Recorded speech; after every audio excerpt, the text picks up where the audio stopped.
One thing that I realized about Princeton is like being a transfer student is that Princeton is not a traditional university anymore. Like the moment, we started accepting transfer students, that is the moment that the school is not a traditional school.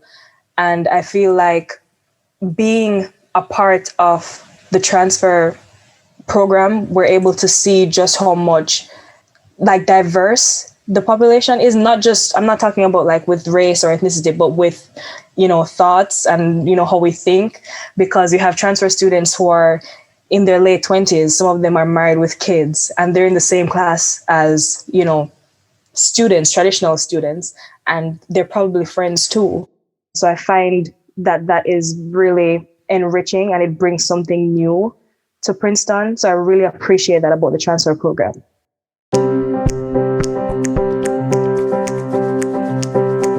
Hello, everyone. Welcome to Meet Princeton, a podcast to introduce prospective students and their families to Princeton University, brought to you from the Office of Admission at Princeton. My name is Vivian Slee, and I'm a Senior Assistant Dean in the Office of Admission, and I'm so happy that you've tuned in to join us to hear from current student voices and others about our community and about what it's like to be a student at Princeton just now.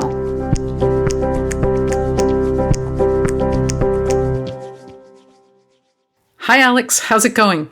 Hi, Vivian. It's going great. How are you doing? I'm fine, thanks. I am so delighted that you could join us today so that our listeners could have a chance to meet you. I work with Alex, listeners. He's in the Office of Admission with me, and his title is? So I'm the Senior Associate Dean and also Director of Transfer and Military Veteran Admission, and also a member of the class of 2008. Thanks for that. So in a few minutes, we're going to be hearing from our student guest, Beianka Tomlinson, whom I interviewed way back in the summer. Bianca had an unusual start at Princeton in that her first year was virtual due to the pandemic. And so when I met her, she was very much looking forward to being back on campus again physically. We'll hear from her in just a minute. In the meantime, Alex, you are the point person for all transfer students in the Office of Admission. And we had Dr. Keith Shaw on the program a few months ago, and I was wondering whether you could tell our listeners what your role is regarding transfer students versus what Dr. Shaw's role is. Sure. I'm excited to work with Keith or Dr. Shaw. We work together very closely on the program. He is the backbone of the design and the maintaining and growth of the program as well. So his official title is to be the Director of Transfer, Veteran, and Non-Traditional Student Programs. So basically everything that includes the transfer program and bringing those students in as well as serving them through graduation. Whereas I, as I mentioned, am the Director of Transfer and Military Veteran Admission. So basically everything on the front end of that program. And as I said, I've enjoyed a great opportunity to work with Keith. He's done an amazing job building the program and was really excited to see his efforts recognized recently as the Transfer Champion Rising Star Award by the National Institute for the Study of Transfer Students. That was exciting news announced in the last few weeks, and he'll be formally recognized for that later this month at their national conference. And really can't imagine a better candidate for that as well, or more deserving candidate. But my role is more on the front end. So it's the main aspects of recruiting, admission, and enrollment. Recruiting meaning speaking to any student who's thinking about applying to Princeton, or is Princeton the right fit for me as a student, as a transfer student, or whatever that is, as well as managing the applications when they arrive, managing and overseeing the admission committee with our team here for reviewing those applications and making those decisions alongside the Dean of Admission. And then everything up until enrollment, where Keith and I will start to overlap a little bit because he has an impact and input on the transfer credit part of the process. So if I were a student who were interested in transferring to Princeton, where would I start to look for information about that?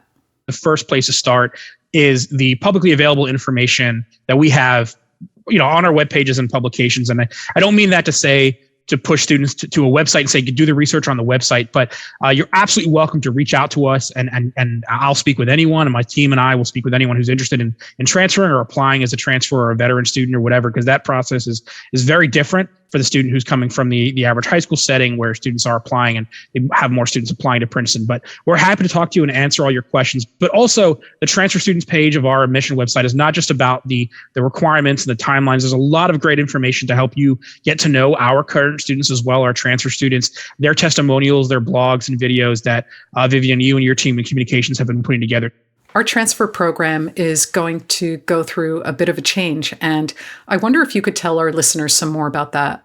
Absolutely. We're at a really exciting juncture in the program. So at this point, we've enrolled 4 cohorts, and now we're at a point where as the university is expanding physically, but also in student body overall, we're now able to expand the student transfer population as well. So that program has been very small since its inception to make sure that we are integrating these students into the environment with the appropriate resources and support. So it's only been about 10 or 15 transfer students coming in per year. And the president recently announced I believe it was last week, that the transfer program will now expand to basically double in size, to get from around between 40 and 50 total students we've had to date to a total population of 100 students on campus at any time. So effectively doubling that 10 to 15 or so that we bring in per year in an incremental basis to get up to the 100 total students. So short answer is we're basically doubling the transfer program, and we're very excited to see that expand along with the rest of the student body and the rest of the campus life. Yeah. Bianca actually talks about some of the experiences she's had as a transfer student, but also just in terms of the diversity of population that the transfer cohort brings in every year. So can I ask you, with the growth in the transfer program, are we still going to be looking for the same kinds of students? Definitely. And if you're, by the same kinds of students, I think you're referring to the very clear target population we've mentioned has been the reason for us creating this transfer program, effectively creating a pathway for students who didn't have that option, maybe directly out of high school. Many of those coming from community college, some of them coming from a combination of not just college, but full-time work or military service or any combination of that. It includes non-traditional students as well as traditional students. So we absolutely have students who directly out of high school went to a college and then applied as transfers, kind of traditional transfer students. So it tends to range from a lot of different backgrounds, but the majority of those are coming from community college and military backgrounds. And I think we'll definitely see a lot more of that with our larger cohorts as well. Yep. And can I ask you another question? What do you like most about your job in working with the transfer students?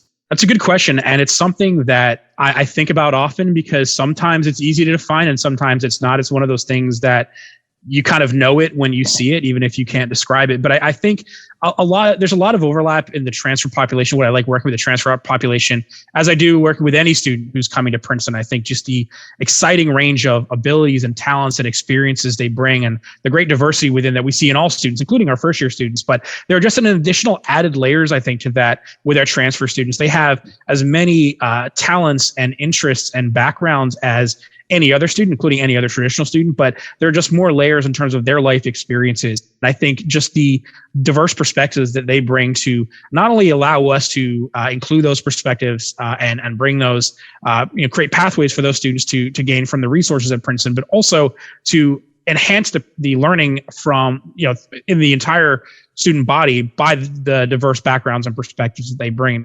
Alex, thanks so much for joining us today. I'm really delighted that our listeners got a chance to meet you through our podcast. I have the great luck of being able to work with Alex every day in our office, and he is a fantastic colleague, and I'm just delighted that he could join us today.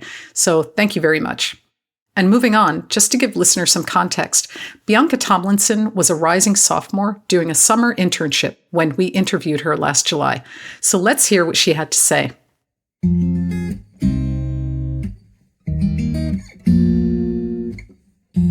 My name is Beianka Tomlinson, and I plan to major in chemistry. And I also want to get a certificate in African American Studies, neuroscience, and possibly Spanish. But I'll probably choose one or two of the three.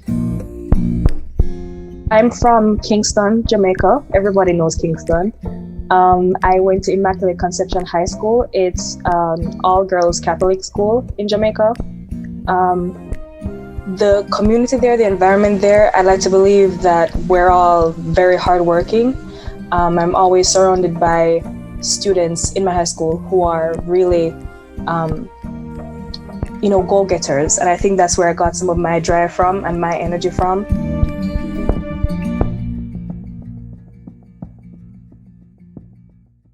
The end of high school, I was faced with that decision. Do I go to medical school in Jamaica, or do I come and live with my father in the US and open up myself to new opportunities? But I know that while the university at Jamaica is extremely good, the education system is amazing, I wanted to open up myself to new people, to take myself out of a monolithic environment where everybody is more or less the same, think the same way. So I decided that I would want to come to the US. I started coming to college the same year that Princeton opened up their transfer program. So knowing that Princeton acknowledges that, brilliance and great students can come from these backgrounds and can come from community college, it really meant a lot to me. So when I found out that I got in, I was excited. Still haven't seen the school, but I was just all over the place. My dad was excited. My mom was, I'm the first one in the family to go to college, and this is the college that I'm going into. It was a big, big moment. I spoke with Dr. Shaw, the director of the transfer program. It was funny too. The first time I met him was not at Princeton. I met him at my community college. He came for a transfer fair, and I went and I saw him, and I saw some Princeton pens on the table. I asked him for a pen, and he gave it to me. And I started speaking to him about the transfer program. And me and him were just talking, and then we emailed afterwards. And then the next year, he saw that I got in, and he's like, "Oh, I met you before."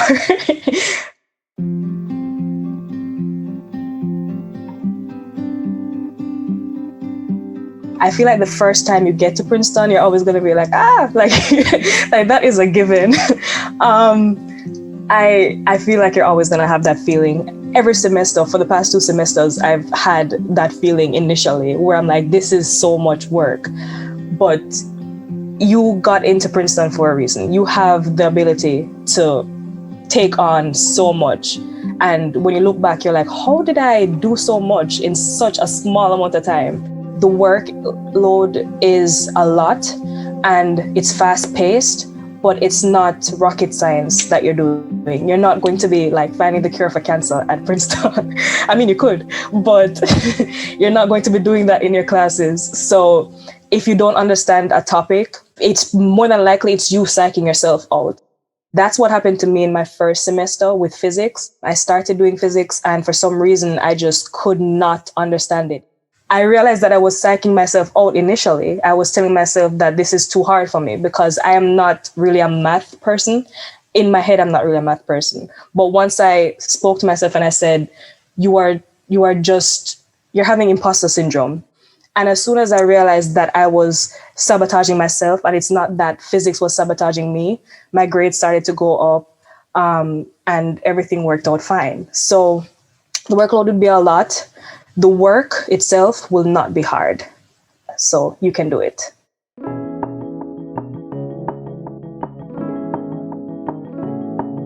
I'm always looking for opportunities to build my med school application because time is coming. There are some resources at Princeton that I took advantage of, and one of them is IIP.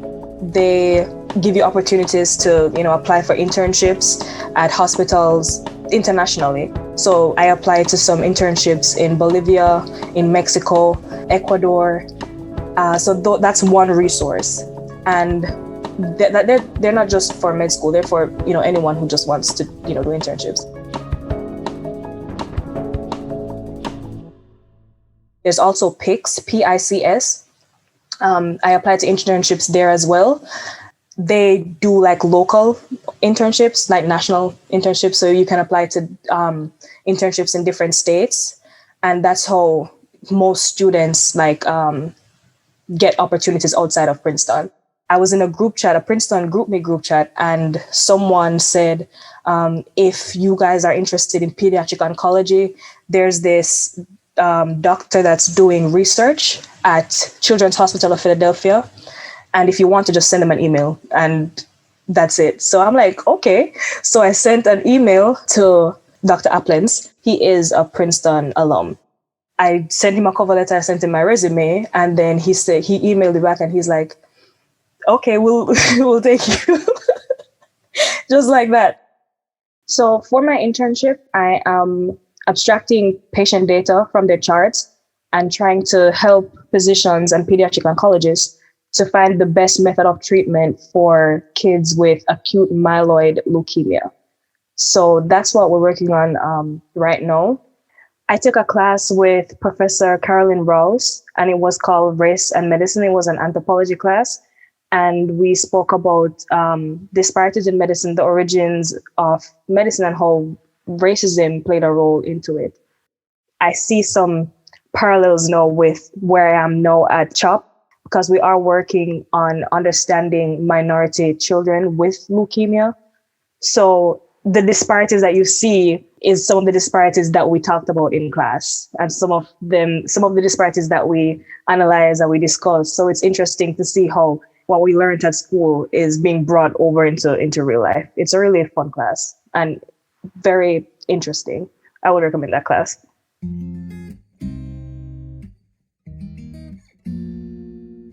You had asked me about a wow moment, and I remembered quite a few. I found out that a staff member, Dr. Cecilia Rose, was on the chair of economic advisors for Biden. It's just amazing that you could learn from someone who is literally working in the White House. And other professors like Dr. Ruha Benjamin and Dr. Eddie Glaude, phenomenal people that do amazing work in African American studies. You can learn from these professors, these amazing scholars. So those are the warm moments that I had.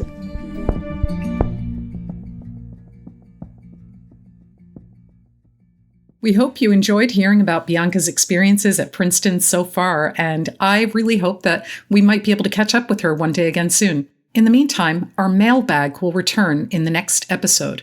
So for all of the prospective students who are out there listening and who have burning questions about admissions, and if you'd like to hear those questions read and responded to on air, please submit them to the mailbag section of the Meet Princeton webpage on our admission website. As I said earlier, this podcast was created with prospective students, both first year and transfers, in mind. And so with that, I'd like to direct all of our listeners to our admission website at admission.princeton.edu. There you can watch, read, engage virtually, and learn more about Princeton University. Meet Princeton's audio engineer is Nick Dinoli of Orange Box Pictures. Mary Buckley and I, Vivian Slee, are producers. Bryant Blunt, my wonderful co-host and a consultant for the show, will join us again next time. And original music was composed by Molly Truman from the class of 2024. We'd also like to give a special thanks to Beianka Tomlinson and Alex Bustin for their fantastic contributions to this episode. And a big thank you especially to our listeners for tuning in. We hope you'll join us next time on Meet Princeton.